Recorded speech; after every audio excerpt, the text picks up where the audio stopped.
You are here on purpose with a purpose by design.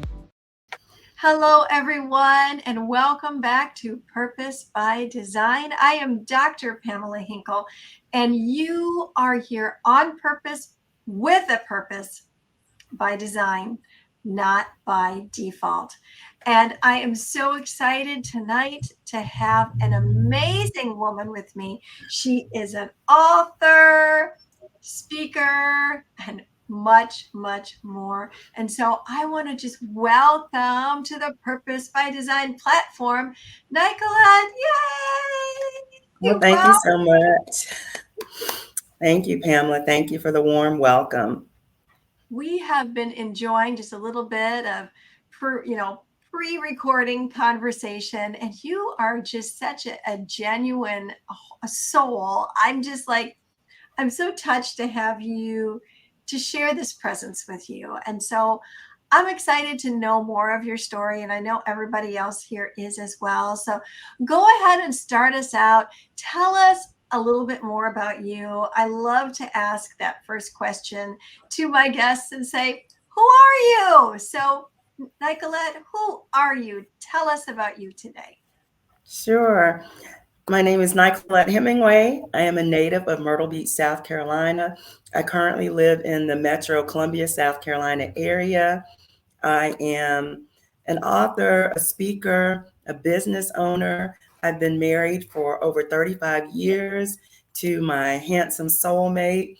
We have one beautiful daughter and one adorable grandson. And an adorable grandson. I Yeah. love that. Being a grandma is what it's all about, isn't it? Isn't that Oh, wonderful? yes. It's a different level, yes. Absolutely. Absolutely. So you're a business owner. Okay. So tell us just a little bit about the business that you own, and then we can get back into the rest of the story. Tell us about your business. Sure. My business is named Nike H Speaks, and it's nickname that I go by. It's a lot easier than Nicolette. And we provide like career development tools. So we do interview preparation trainings. We also do resume writing tips trainings. We do mock interviews. We do attire selection. We do job search tools along with doing resumes itself.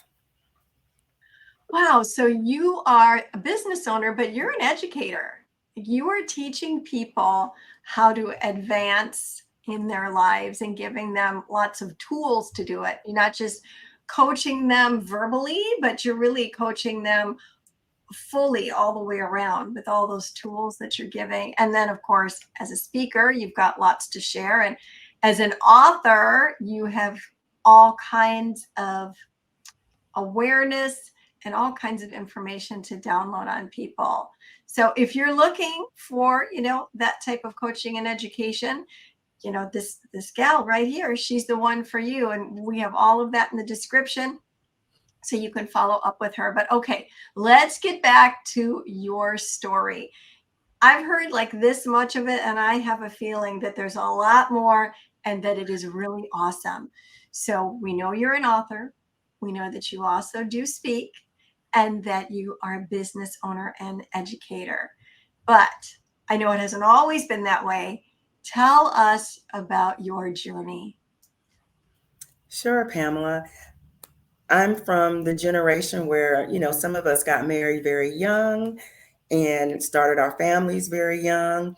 And so, money wasn't always in the household. And so it was hard trying to balance, being a married woman, being a new mom, and being a college student at the same time. I was juggling a lot of balls in the air.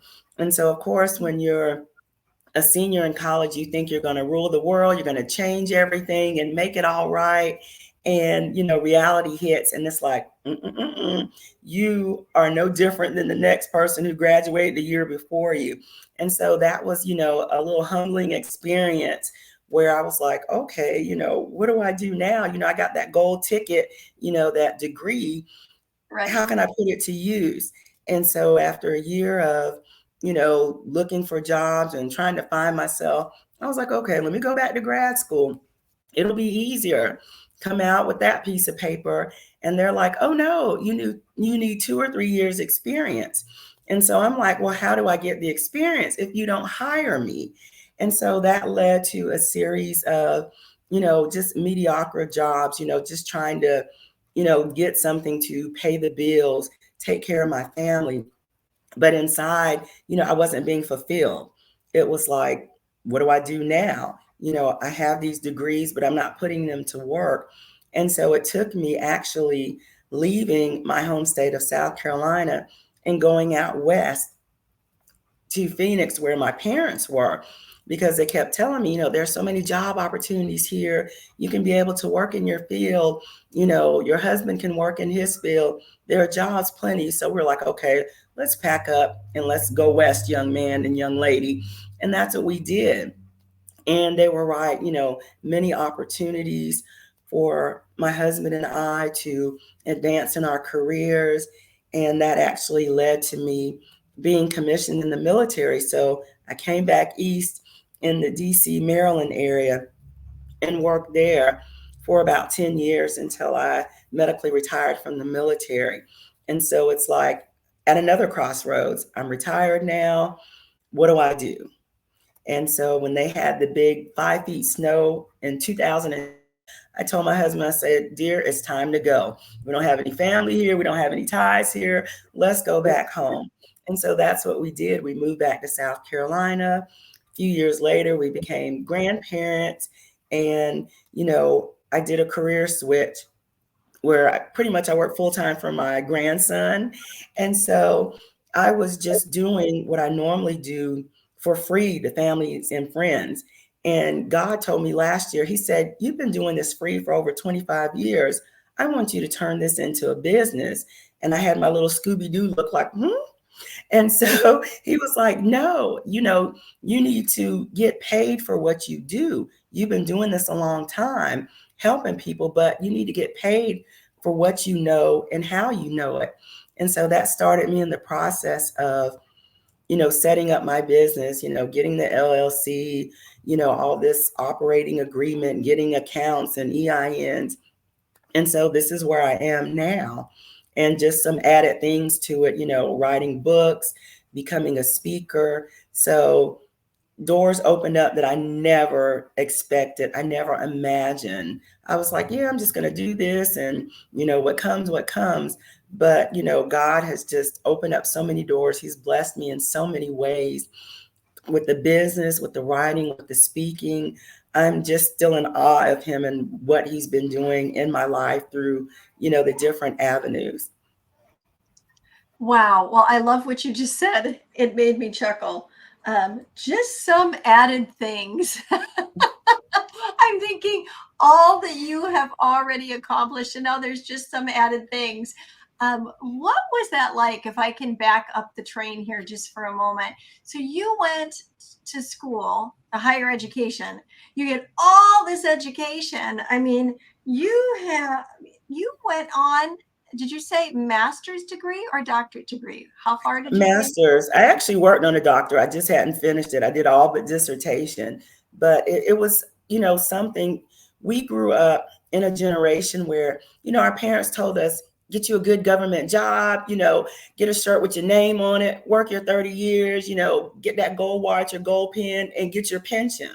And so we were never taught to be entrepreneurs. And Right. so for me, in my conversation with God, that's just I had to give him the Scooby Doo look. Because it never entered my mind, because we weren't taught to own our own business, to work for ourselves. We were always taught, get you a good government job, whether it's city, state, county, federal, do that. That's your way Mhm. of, securing your future in terms of, you're getting a retirement, you'll have some benefits. So it was a mindset that I had to switch from being an employee for so many years to being the entrepreneur, being my own business owner. So it took some adjustment. Yeah, I bet that it did. I bet it took a lot of adjustment because really you were stepping out of every paradigm that you had grown up in. I mean, and that's just go to school, get your education, get this good job. And here you come out of school with all this education and all that comes along with that, and you can't find work. How disappointing that must have been, because wait a second, A leads to B, leads to C, leads to, Yes. Scooby-Doo look. I love that. I'm going Yes. to say that. I hope you don't mind. I'll give you credit for it. But I love that, because I think we can all feel that way. Like, wait a minute, this isn't what I expected. So Right. you're bold enough to up and leave and move west. And then you said that you end up serving a long period of time in the military. So I want to thank you for your service. Thank you You're welcome. for your service to our nation and to the world. Really, that's a big step. But here you are again, have this incredible degree, and now you are serving in the military. Was that a Scooby-Doo moment for you too? Like, how did I end up here? Yes, it was, because I'm actually an Air Force brat, so I'm third generation military. My maternal grandfather, he retired from the Air Force. My dad retired from the Air Force. And so Wow. me and my siblings, we were like, we are not going into the military. There's no way, there's no how, the moving and having to make new friends. And the opportunity just came where I was able to do that. And I was still able to practice in the field that I went to school for, public health. And so it opened up doors, and I met some incredible people, worked on some incredible initiatives, policy, legislation. And so it really rounded out that career in public health. Wow. Wow. So, can you remember any off the top of your head, any of those exciting people or exciting policies that you were involved in? One of the things we were involved in, being in a policy office, we had a lot of initiatives coming up to be reauthorized. So we would spend a lot of time at Capitol Hill, meeting with senators, meeting with their staffers to, give them talking points for them to sponsor certain bills. And so that was very interesting to see how it all came together at the federal level, because I had worked for other governments. I'd worked for the state government, in public health, the county government and public health. So when you're at the federal level, you put it all together. And then, the state, the county, the city, it flows down like that. So it Hmm. was really great to see how it comes together. And my friends would call me, they'd be like, well, Nicolette, why this? I said, you all have no idea. By the time you all see the policy, what's in place, it has been sliced and diced so many times. I would Wow. write policies. And I remember my very first policy I wrote, one of the directors of one of the offices, he was like, Nicolette, by the time you get your paper back, you may recognize one or two of your own sentences, because by the time we get a hold to it, we're going to change this, change that. And sure enough, out of a 3-page document, I only recognized 2 of my original sentences. So it was really interesting to see how they put their own perspective in there. I mean, they were old school. They did it all by hand. So you saw these red marks and, them rewriting sentences. But it was fascinating to see it come together.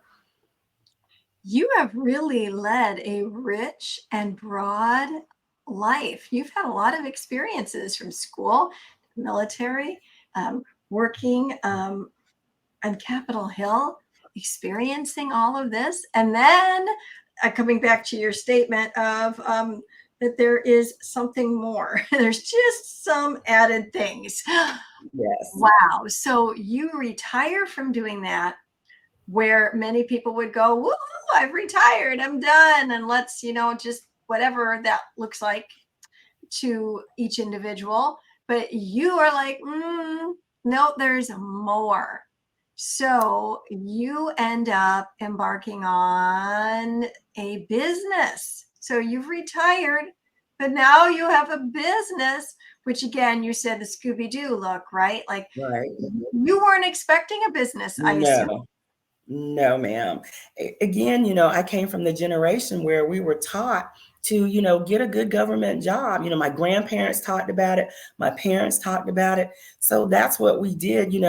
Some of my, aunts and uncles, my mother's siblings, a lot of them went into the military. We've had people in every branch but the Marines. But the rest of us, we're like, okay, we're going to get those good government jobs and we're going to do our 30 years and retire. And so the business aspect, it just blew me away because I never imagined myself as an entrepreneur, a business owner, where I'm in charge of the decisions on how my business is going to go, what services we're going to offer, how we're going to offer them. It was so much that it was just like, really, this is what being a business owner is about? That must have been just shocking. I'm just trying to like see your face in that moment when you hear from heaven, you're going to have a business, you're going to do what you've been doing for free. And then you're like, well, yeah, what? Yes, But yes, here it has been so successful. And wow, all of those years, all of those different experiences, like I said, your life has been so rich and full.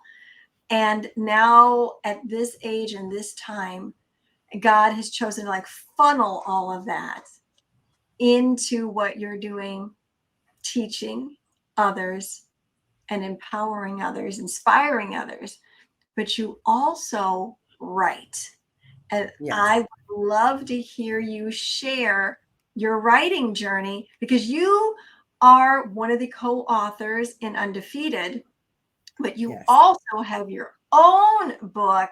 And there's a cool connection there between your book, your very own book, and Undefeated.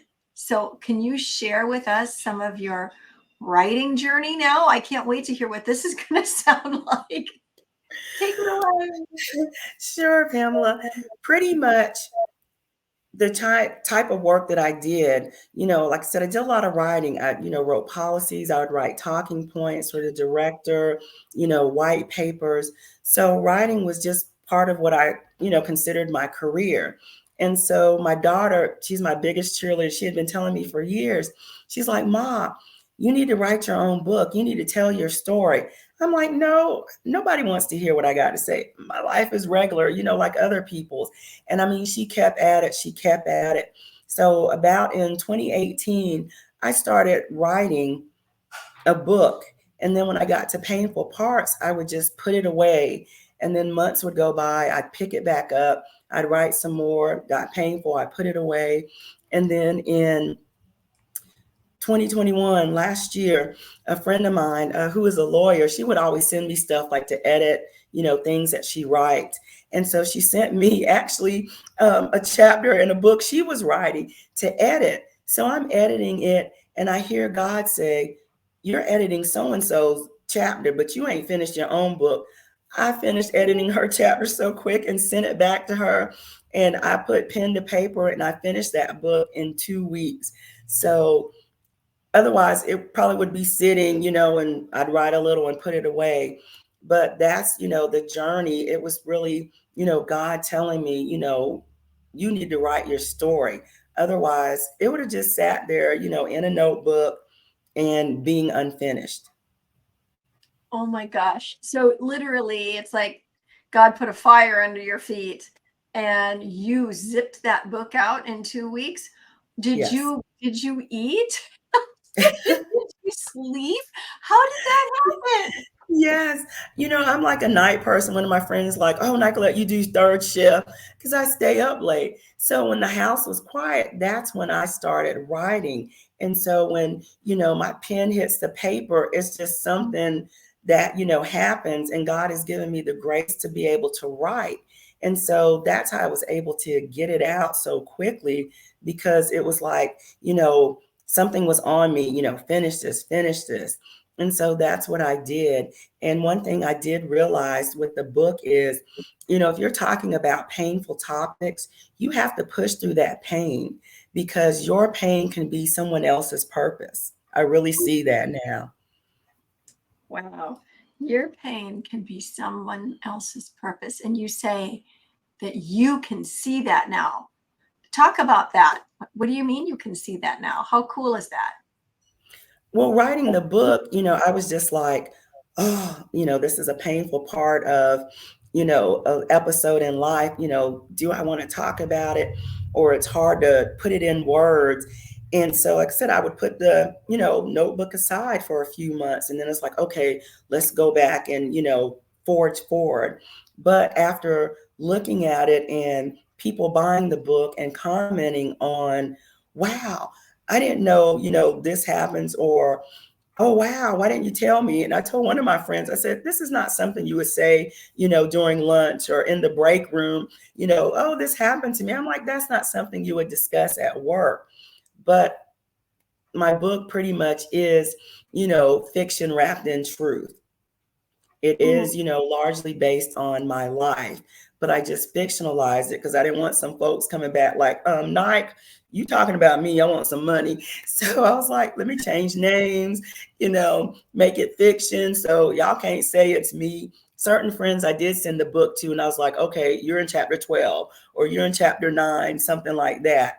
And so, we just laughed about it. But other folks, I didn't want them to get upset, but it was pretty much my story. And mm, so that's something that, God wanted me to get across. Your pain is someone else's purpose, because what you went through, that can help someone else who's gone through that or is going through that similar thing. And so that was when, the dots connected, and I was like, oh, wow, this is why you had me write this book. yeah. Was that rewarding for you to hear from others that your book was helping them, to actually see that your pain was helping somebody else?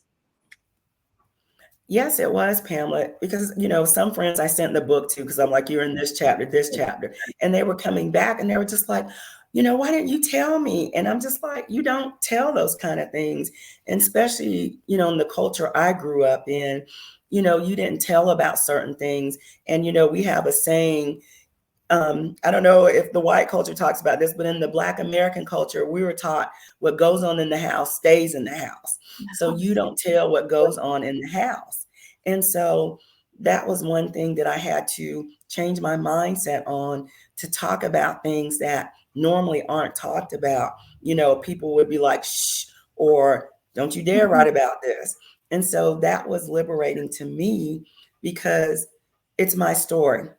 No one can tell my story better than I can. And so by me telling my story, it liberated me from things that happened in the past.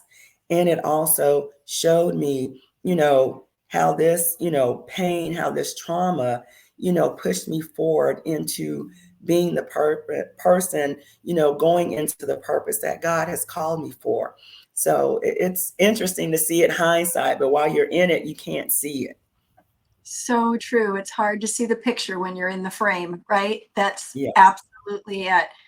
I love something that you said, well, everything that you said, but I really like it how you talked about that statement in culture about what happens in the house stays in the house. And I can't speak across all, all cultures here. I can speak in my family and in, my going up into the generations before me, that there was always that thing, that there were just certain things, Yes.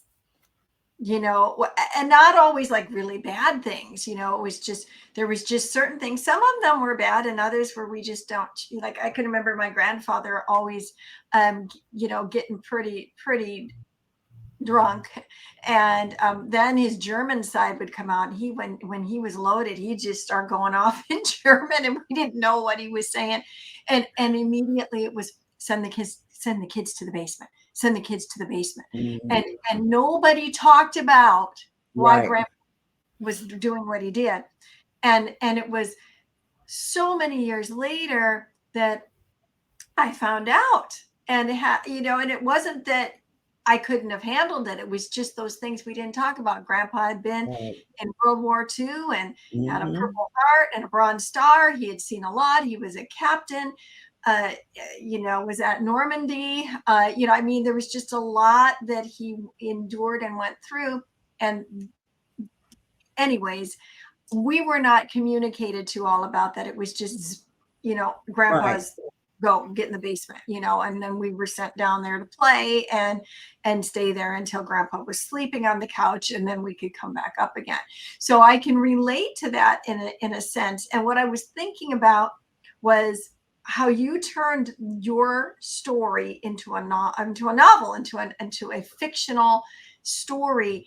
And if I was ever going to write something about like that period of my life, writing it fictional would still be keeping within that family statement of what's happening here stays here, because you're not, like you said, putting, and this is me, and this is so and so, and this is uncle so and auntie so and this is the neighbors, Susie and Bob or Right. whatever. You still kept that tradition, which I think is so beautiful, and yet you were able to vent and put it out there, and probably heal through it yourself. And then, as you said, that pain becoming that catalyst for somebody else to be set free.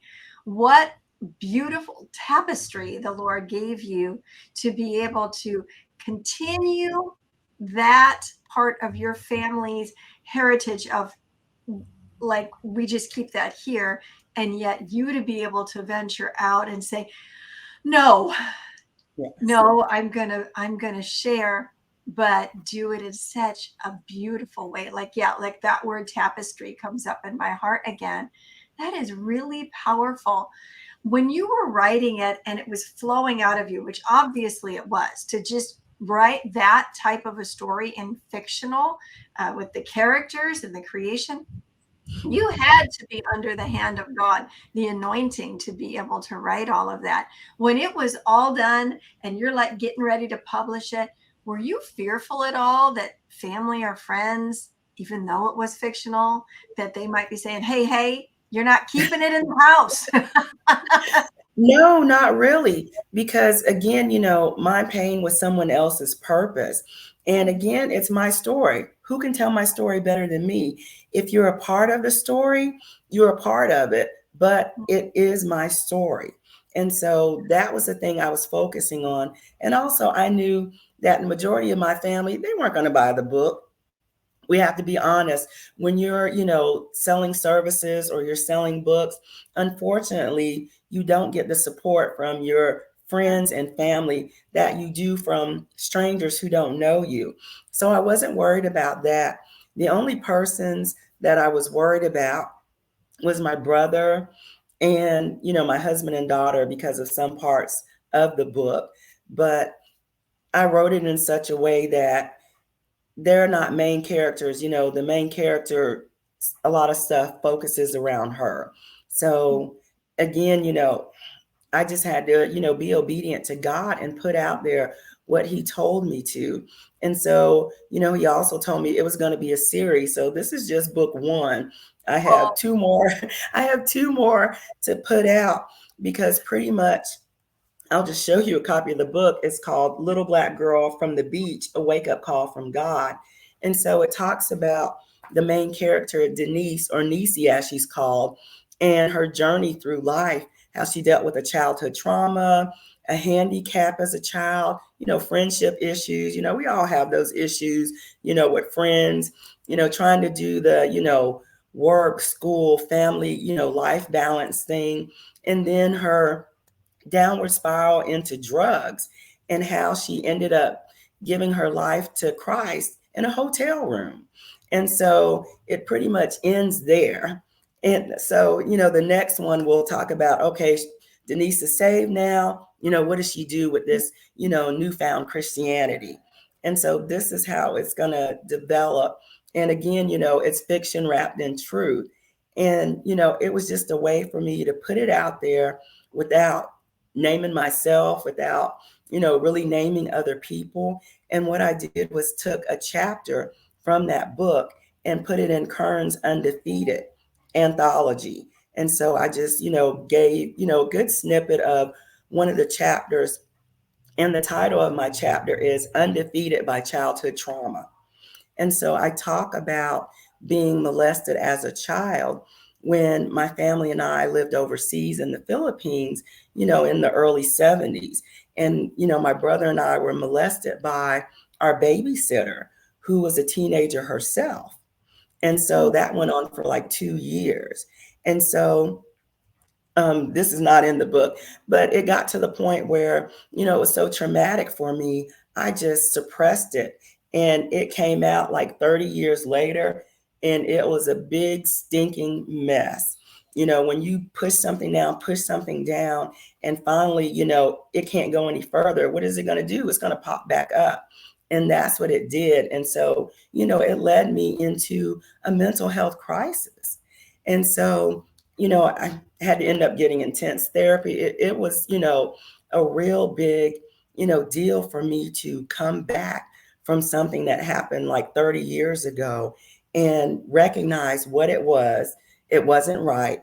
It wasn't my fault, and how to move forward from that trauma to be a whole, wife, to be a whole mother, to be a whole me. And so it was a process of several years with intense therapy to recognize, that I'm valuable, that I am an overcomer. And so that's what pushes me to tell my story, to do my business, because I want people to overcome those, stigmas they may have, like, oh, I'm not smart enough to, interview. I can't get these questions right, or I don't know how to do a resume.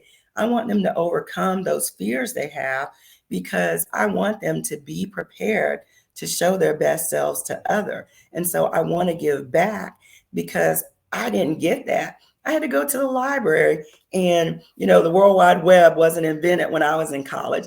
So I had to go to the library and look at books about interviewing, look at books about writing a resume. And so it was over years that I became the interviewologist, as some of my friends call me. But it took practice. I just didn't, okay, now I know this, it's going to work. I mean, by the time I finished grad school, I was more confident and competent in how I interviewed, but there was still a component that I was missing. And so I ended up finding that component a few years later, which was you had to target your resume to a particular job. And so once I got that down, I started seeing more results in terms of getting interviews, going to the second round, being one of the finalists. And friends and family, they started coming to me for that same help. People were even referring other people, their friends, to me. And so, like I said, I did it for free for over 25 years. And then it came to a point last year where God was like, no, I want you to start your own business. So, I give them a few Scooby-Doo looks like, and so that's what, brought all this, into play, God saying, no, you can give to people, but I want you to get paid for it. You put a lot of time, a lot of effort, a lot of, knowledge and skill in it, you need to reap those benefits now. What a beautiful story. Your life is just amazing. And I Wow. don't think so. And then, my daughter's like, oh, Ma, you don't give me credit. I give my daughter, Alicia Nicole, all the credit for pushing me to write that book, because I never would have. And, if God wouldn't have, prodded me, I wouldn't have finished it. And so I'm glad to be able to help people to see that you can overcome, childhood trauma. You can overcome, a childhood disability, friendship issues, family life balance. You can overcome those things. But the one thing I really want to put in place is I didn't realize how I can do that until I accepted Christ into my life, because I was trying to do all this stuff in my own strength. And then sometimes I would have to go back and repeat the lesson, or it seemed like I was just running on the hamster wheel. And it was like, when am I going to get off? But once I had him in place and I started yielding control to him, that's when I saw things really open up, really, the grace of God, coming on my life in certain areas. And so it's really a submission, a surrender of my will to his will. And so that's really how I can express it, because if you don't let him take control, you're going to mess it up. I mean, you and I both been there. Oh, I'm going to do this myself. And then it turns into a hot mess, and you're going, Jesus, can you help me? Because, I done messed it up. So, it's, I've been saved for like almost 19 years now. So I know what it is to, I say BS before saved, and then I say AS after saved. So I know what the BS is, and I know what the AS is, and the AS is a lot better. Oh, yes, it is. Yes, it is.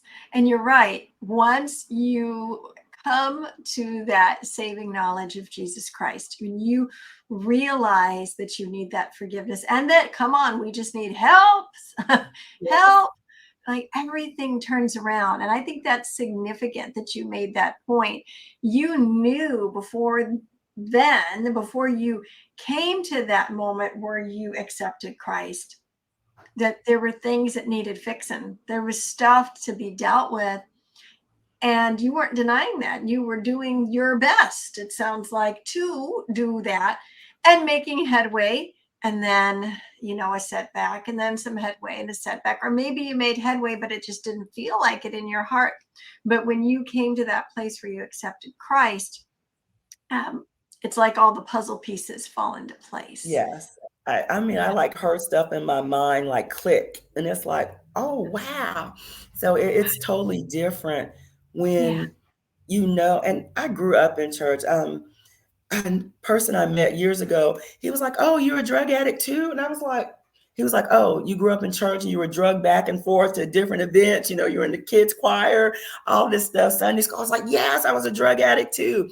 So, growing up, and then when I went off to college, I was like, free at last, free at last. I don't have to go to church. I, don't have a curfew. And so that's where I drifted away.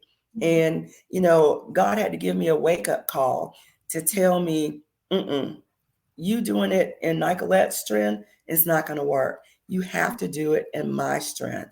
And that's the only way. And the only way you can do it in my strength is you have to accept my son Jesus into your life, into your heart. And so it's a win-win for all of us, me, the Father, the Son, and the Holy Spirit. So I definitely, thank God for, letting that childhood trauma come to light where I had nowhere else to turn but to him. I tried masking it with drugs. Marijuana was my drug of choice. You couldn't tell me it wasn't the end all be all. But what it was doing was just helping me mask a problem, mask, a cry for help, mask that my life wasn't going that great. And so I said, God really had to give me a wake up call where I was on my knees at the end of a bed in a hotel room, crying out to God, tears, snot running down your face. My husband is in the bed, out cold. He didn't know nothing that was going on. And so, that's where it took me. I mean, it was a total breakdown of Nicolette and a total reemergence of Nicolette now with Christ. So, best decision I ever made in my life. And hindsight always is 2020, isn't it? Like it always Yes. is. As you're sharing this and this is all evolving, like, okay, so that's why, as you said, your friends call you the interviewologist. Is that right? Did I say it Yes, right? ma'am. Yeah. Yes. So if you had been launched into that as the interviewologist 27 years ago, even though you had those giftings and those talents, you hadn't come to Christ, right? No. So it was all in your strength and not being backed by his strength. Yes. And now, 20 years later for you, you have been walking with God, being trained by him, and him taking all of that, every situation, everything that you went through, and now it's all there's that word tapestry again, being woven together in this beautiful tapestry. And now everything that went on in you is now being manifest through you to help Yes. so many other people, from the writing of your story, speaking about it, having your own business. And even that, I just want to point out that all those years of you going to the library and trying to figure out what to wear, how to stand, how to ask questions, how to answer the questions, where to look, what do I do, all these things, and all of the research you did about fine tuning that resume, all these things that you learned, you really came full circle now in the area of, now you're taking what you've learned and implementing it for somebody else. And it is not a coincidence that all of that happened, boom, after you accepted Christ. Not Yes. And it's really, I mean, I give all glory and credit to God, because you're right. I couldn't do what I do now if I didn't have his backing, before. And even if I would have had the business, say 20 years ago, I don't think it would have been successful, because I wasn't putting me in it per se. It was me, but it wasn't me. I call it with a twist, me with the Christ twist. And so it would have been probably to the point where I probably would have been frustrated, like, these people aren't paying me, or, oh, this is too hard running a business. And I would have just gave it up. Now I have the patience. I have the blueprints from God, where I know this is how I need to move in this way, this season, this time. And so I'm walking step for step. God walks, I'm walking right behind him. And so I think that's really important. When you're in sync with God, then things will go how he wants them to, not how I want them to. And he'll give you the downloads on how he wants you to move in this particular area. absolutely. And your life, my friend, is a testimony of that. He will show you how to do it, and you can look back and see how he's moved you from A to B to C, and here you are today. Wow. Giving back into not just only one community, but multiple communities, just in the alone that you are having a business, you're the interviewologist, you're an author, you're a speaker, you have the military background, you're a wife of 35 years. So I would say all of that stuff that happened, that you could say the enemy meant to do you harm, God turned it around for good, because 35 years, I applaud you. You are a Thank mom and you. a grandmother. Oh my goodness. Oh my goodness. What a life story you have, and what you're doing with it. Powerful. Powerful. Oh, this is amazing. I'm so glad that you came on this platform, because you're really a miracle, and your story matters, and your voice matters, and you're sharing it. And it's a powerful tool in the hands of God, your life. And so before we wrap up, is there anything else that you didn't get to touch on that you want to make sure that you do? And then make sure you tell everybody where to get the books, like your book, and then Undefeated. How do they follow you? How do they get you to become their interviewologist? Okay. We Sure. all Thank you so much again, Pamela, for the invitation, the time to be on your show, and just to share a little snippet about who Nicolette is. One thing I want to leave with people is, you have a story that is unique to you, and only you can tell it. Break off the chains of fear and self-doubt to tell the story that will be your pain, but someone else's purpose. And also, I can be reached at my website, which is www.nikehspeaks, Nikeh as in Henry speaks.com, or you can email me at info@nikehspeaks.com, or you can reach out to me and give me a text or a call at 843-631-8800. And my books are on Amazon, amazon.com /author/N Hemingway. And I have 3 books out there. You can definitely purchase any of the books. 2 are faith-based, and the other one is about interviewing. And I guess Kern will be on later on to tell you all how to access the Undefeated anthology, because it'll be released soon. Oh my gosh. Nicolette, this has been just a gift to have you here today. Thank you so much for coming and sharing your story and being so transparent and being real. I appreciate it very much. Thank you so much, Pamela, for the invitation. I think people know if you're upfront, you're transparent and honest with them, that they can connect with you. Why am I going to fake it? My life was not always sunshine and roses. So I'm going to tell you so you can know, hey, maybe I don't need to do this, or, oh, she went through it too. And so I see that, she didn't let it overcome her. She's undefeated by it. So that's, what I'd like to end with. Oh, I love it. She's undefeated. And so are you, everybody that is watching and listening. You are undefeated. I believe that Nicolette's story has empowered you and inspired you to keep going. And